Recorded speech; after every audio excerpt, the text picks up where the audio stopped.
The sights, sounds and smells of a city are all at the mercy of whatever rules its streets.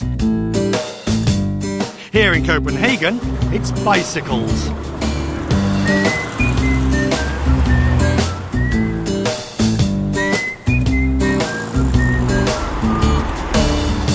Bikes in Copenhagen, it's like... It's the heart of Copenhagen. I mean, it's... everybody bikes. Everybody. Just, I don't know, a part of every day, the way I get around. They're so good at making the city bicycle friendly. It's given the world a new word, Copenhagenization.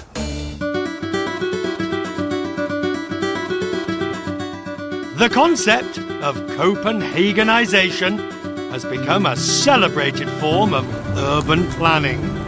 It refers to what you see before you. A city that doesn't just make cycling possible, but redesigns its streets to make it the norm. Your bike is your fellow. It's your friend who gets you from A to B. It's the only natural way to get around.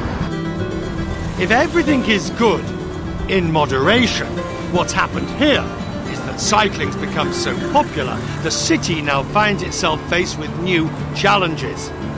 Bike congestion. What we've seen now is that there are so many people who bicycle that we started to have serious congestion problems on the bicycle lanes. They are in a full program now on trying to do something about it. What you can have in rush hour is that you're lowering the average speeds of going by bike. And that's a problem. It's not about accidents, it's about speed.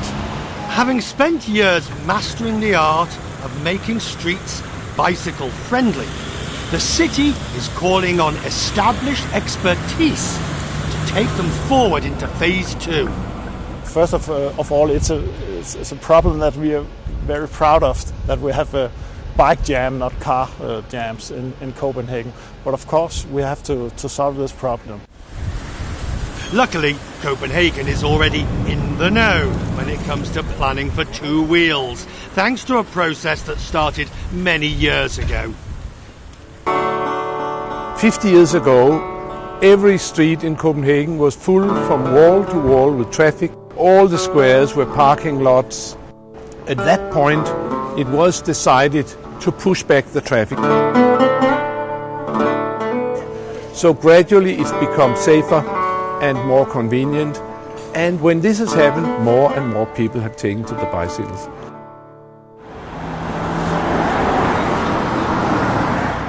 And why is it called Copenhagenization? That is because Copenhagen was absolutely the very first one who started along this road. Today, more than half the adults in Copenhagen ride a bike to and from work every day. It is the transport mode of choice for one simple reason: it's easy. It's a principle in Copenhagen that we always have the bike lanes right next to the sidewalk.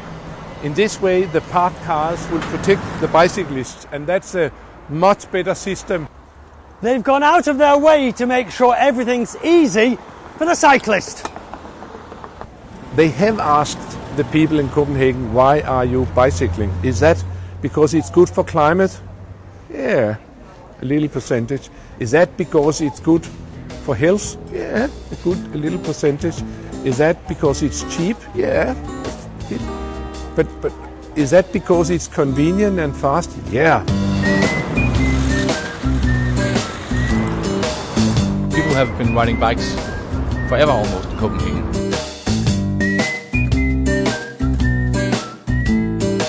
I mean, it's like, would probably be the best city in the world to be on a bike. Cycling is already part of the life of this city. Looking to the future, the challenge is to make more room for the growing army of cyclists. For them, it is a tried and tested road they are happy to continue to drive down. In the last 5 years, we have built 5 great bridges for biking infrastructure, and I think the next 5 years we'll have to build 5 more. They do exactly as we did with the traffic in the 70s. They are doubling the width of the bicycle lanes, taking another lane from the cars, giving it to the bicycles.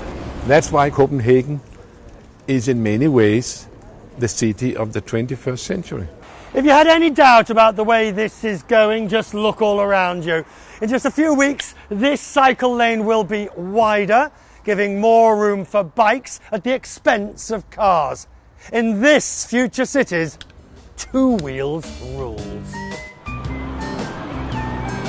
The growing number of cyclists is a problem of which this city is proud. While other cities catch on to the benefits of bicycle schemes, Copenhagen moves on cheerfully to phase 2.